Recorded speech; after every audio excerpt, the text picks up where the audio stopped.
어떤 나라가 세워질 때 그 나라가 세워지는데 큰 공을 세운 사람들을 보고 우리는 개국공신이다, 그렇게 이야기를 합니다. 우리나라 조선이 처음 세워졌을 때 이성계가 세우고 또 자기를 도왔던 여러 사람들을 개국공신이라고 해서 벼슬도 주고 재산도 많이 주었죠. 그 대표적인 사람이 정도전, 이런 사람들입니다. 그리고 나라가 또 어려움에 빠졌을 때 목숨을 바쳐서 나라를 구한 사람들이 있습니다. 구국공신이다, 그렇게 이야기를 합니다. 나라를 구했다고. 임진왜란 때 나라를 구했던 이순신 장군, 이런 분들이 바로 구국공신으로 칭함을 받죠. 그런데 사람들에게 알려졌던 구국공신이나 개국공신만 있는 것이 아니라 이들과 함께 이름은 남겨져 있지 않지만 무명의 공로자들이 많이 있었다는 겁니다. 이순신 장군이 바다에서 왜군을 물리치기 위해서는 배를 타고 나가야 되지 않습니까? 배가 있어야 됩니다. 그럼 배를 누가 만들었습니까? 이름 하나 남아있지 않습니다. 그러나 배를 만들기 위해서 밤낮으로 고생을 했던, 이름이 알려지지 않았던 수많은 기술자들이 있었던 것은 사실입니다. 이순신 장군이 배 위에서 군함을 지휘할 때 배 밑창에서는 노를 젓고 있는 이름 없는 노군들이 있었습니다. 이들의 숨은 공로가 있었기 때문에 이순신이 배를 타고 적군과 싸울 수가 있었지 않습니까? 이름이 알려져서 훈장을 받고 공신이라고 칭송을 받는 사람도 있지만 한 명의 공신이 있으려고 하면요, 수많은 무명의 공로자가 있어야만이 가능합니다. 성경에도 보면 여러 큰 사건들이 나오고 많은 기적들이 나오는데, 근데 그럴 때마다 무명의 헌신자들, 무명의 공로자들이 등장을 합니다. 우리가 알고 있는 오병이어 이야기를 아시죠? 오병이어의 이야기는 어린 아이 하나가 자기가 가지고 있었던 도시락 하나를 예수님께 드렸을 때 5,000명을 먹이고도 12강주리가 남는 놀라운 역사가 일어났습니다. 이 어린아이 누군지도 모릅니다. 이름도 알려지지 않고 누군지도 모르겠지만 그러나 그 어린아이가 숨은 공로자였습니다. 사도 바울이 선교를 열심히 했죠.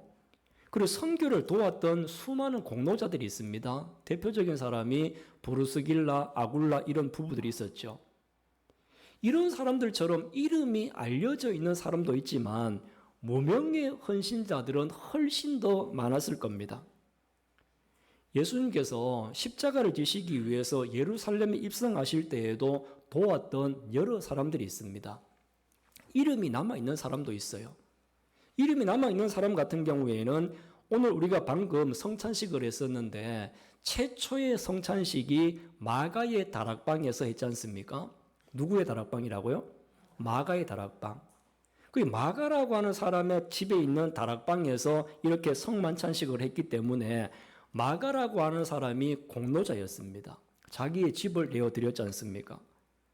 근데 이름이 이렇게 알려진 사람도 있지만요. 근데 우리가 오늘 종려주일을 지키고 있는데 우리가 늘 종려주일이라고 생각하면 머리에 떠오르는 형상 하나가 있습니다. 그 형상이 뭐냐 하면 예수님께서 나귀를 타고 예루살렘 성으로 들어가는 모습이지 않습니까? 나귀를 타신 예수님이 현상이 돼요. 근데 여러분, 이 나귀의 주인이 누구입니까? 이 나귀의 주인이 누구인지 성경에서는 우리에게 알려주지 않고 있습니다. 누군지는 모르지만 분명히 예수님을 위해서 자기 자신이 아끼고 사랑하던 어린 나귀를 드렸다는 거죠. 이름이 알려지지 않는 무명의 공로자가 있었기 때문에 예수님은 구약 성경 스가랴에서 예언하셨던 나귀를 타고 들어가실 것이다라고 하는 그 예언을 이루신 겁니다. 무명의 공로자가 있었다는 겁니다. 예수님께서 제자들에게 말씀을 하셨어요. 저 이제 예루살렘을 가면 가서 나귀 새끼 한 마리를 풀어서 끌고 와라. 2절 말씀을 같이 한번 읽어볼까요? 자, 2절을 같이 한번 읽어보겠습니다. 이르시되 너희는 맞은편 마을로 가라. 그리로 들어가면 곧 아직 아무도 타보지 않은 나귀 새끼가 매여 있는 것을 보리니 풀어 끌고 오라. 아멘.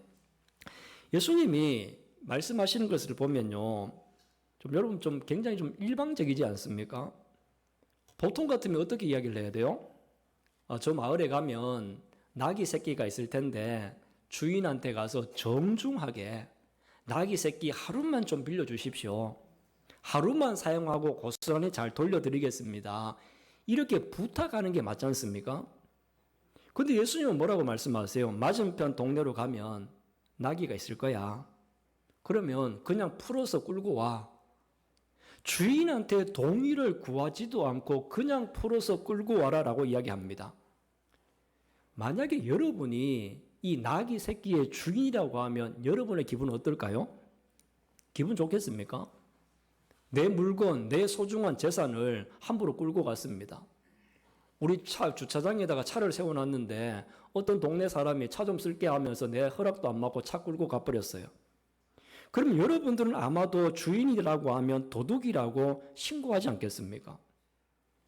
예수님도 때로는 우리에게 이렇게 헌신을 요구하실 때요, 여러분들에게 동의를 구하지 않을 때가 많습니다.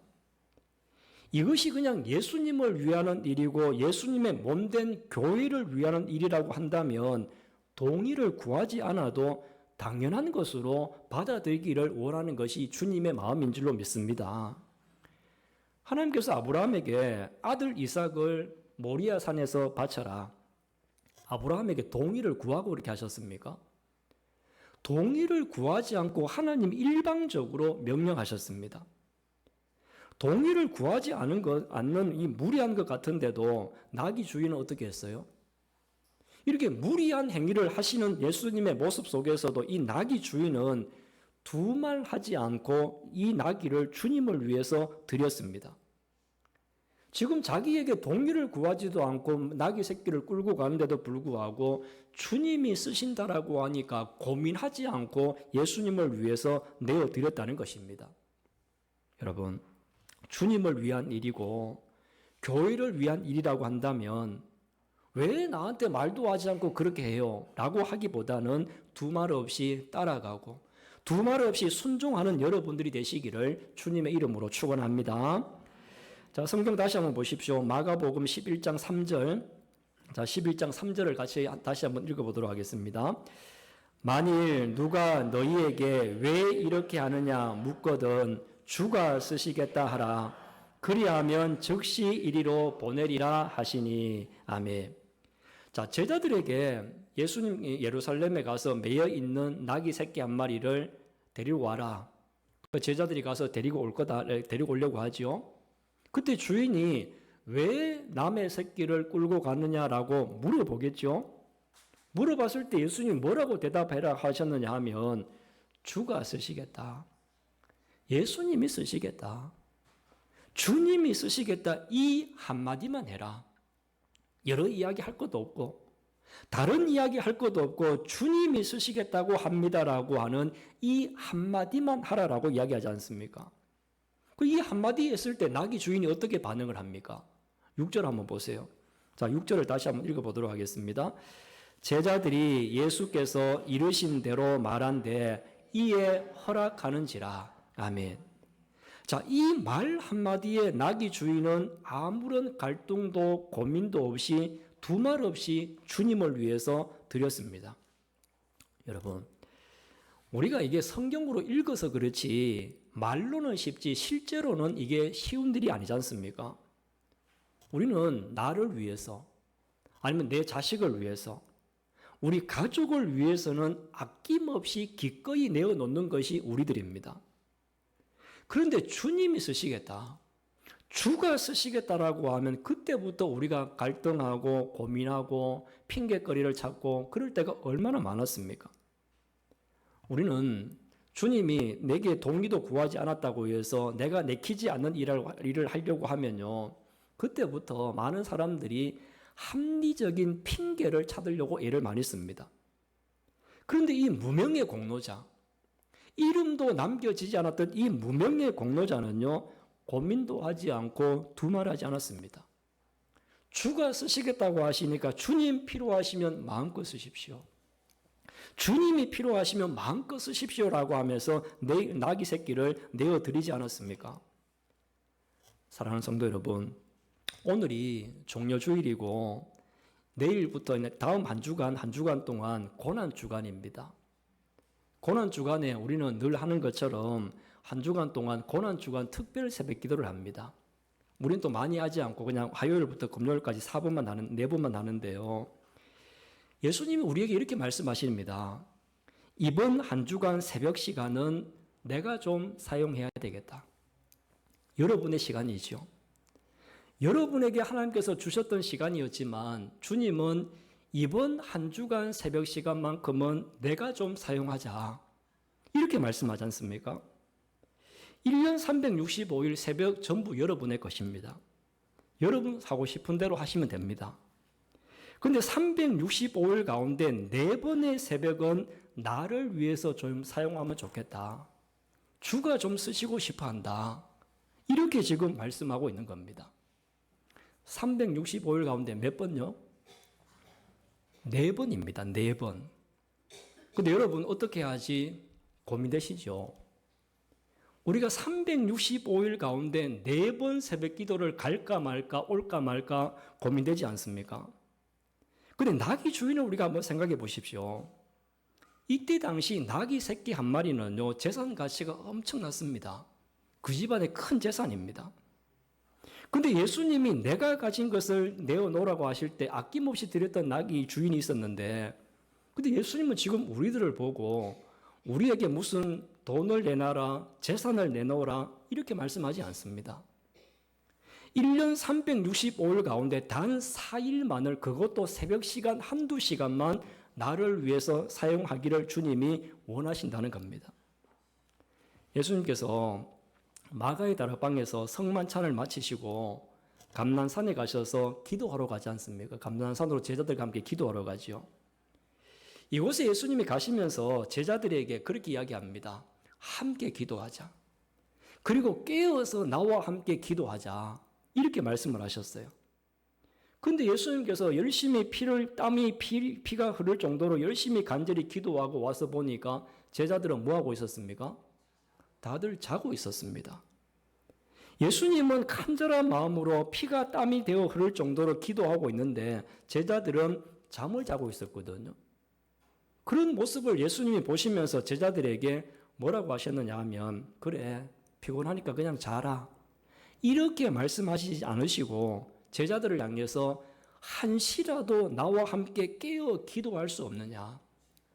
한시라도 나와 함께 깨어서 기도할 수 없느냐라고 이렇게 말씀하셨습니다. 예수님은 이번 한 주간만이라도 나와 함께 깨어 기도하자. 이번 한 주간만이라도 나와 함께 깨어 기도할 수 없느냐? 이렇게 우리에게 질문하고 있는 겁니다. 저도 여러분에게 부탁을 드립니다. 이번 한 주간만이라도 우리 위해서 고난을 당하셨던 예수님을 여러분들이 기억하시고 또 그 은혜를 우리가 기억하고 있다고 한다고 하면 함께 이 새벽 시간에 동참할 수 있기를 바랍니다.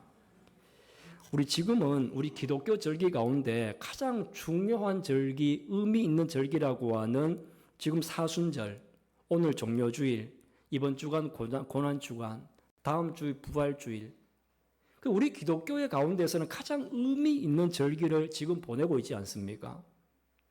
저도 이 절기를 의미 있게 보내기 위해서 1일부터 지금 부활절 지날 때까지 교회에 있으면서 기도하고 또 여기에서 시간을 보내고 있습니다. 여러분 생각할 때는 목사님 교회에서 자면 되지 쉽게 생각할 수 있지만요. 교회에서 있는 게 여러분 쉬운 일이 아닙니다. 잠도 편하게 못 자지요. 추우면 추워서 힘들지요. 추워서 춥다고 해가지고 전기 판넬 틀어놓으면 다음날 아침에 되면 몸이 퉁퉁 부어요. 이 전자파 때문에. 전자파가 온몸이 막 노곤해지는데 이 몸도 무겁고 마음도 무거워지지만 그러나 주님을 위해서 나의 시간을 사용할 수 있다라고 한다면 기쁜 마음으로 이 일들을 하고 있는 거지 않습니까? 여러분 제 얼굴은 좀 붓기도 하고 그래도 좀 눈이 좀 맑아 보이지 않습니까? 네? 그렇게 볼지 모르시겠는데 어쨌든 몸은 힘들어도 영은 맑아지는 시간들입니다. 여러분 이 시간 여러분의 마음에 결단이 있는 시간이 되시기를 바랍니다. 주님이 여러분에게 내가 좀 써야 되겠다. 너의 나귀를 내가 좀 사용하자. 예수님께서는 나는 너를 위해 십자가의 고난도 참으시면서 구원을 완성했는데 너는 나를 위해서 무엇을 할 수 있느냐? 너는 나를 위해서 무엇을 할 수 있느냐? 여러분 어떻게 하실 겁니까? 여러분은 주님을 위해서 무엇을 하실 수 있습니까? 우리 모두가 나귀 주인처럼 주님 마음껏 사용하십시오.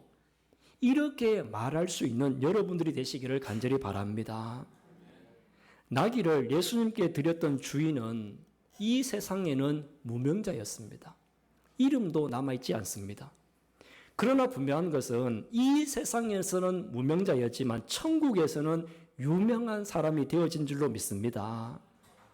여러분들도 이 땅에서는 무명의 헌신자였지만 천국에서는 예수님이 알아지는 유명자가 될 수 있기를 바랍니다. 이제 마음에 결단을 내려서 주가 쓰시겠다 하실 때 기쁨으로 내어드릴 수 있는 무명의 헌신자가 되십시오. 천국에서는 큰 상을 받는 유명자들이 될 것을 믿습니다. 이런 믿음을 가지고 한 주간 동안에도 우리의 시간을 주님께 드리고 우리의 마음을 주님께 드릴 수 있는 고난 주간을 보내는 여러분 모두가 되시기를 주님의 이름으로 축원합니다.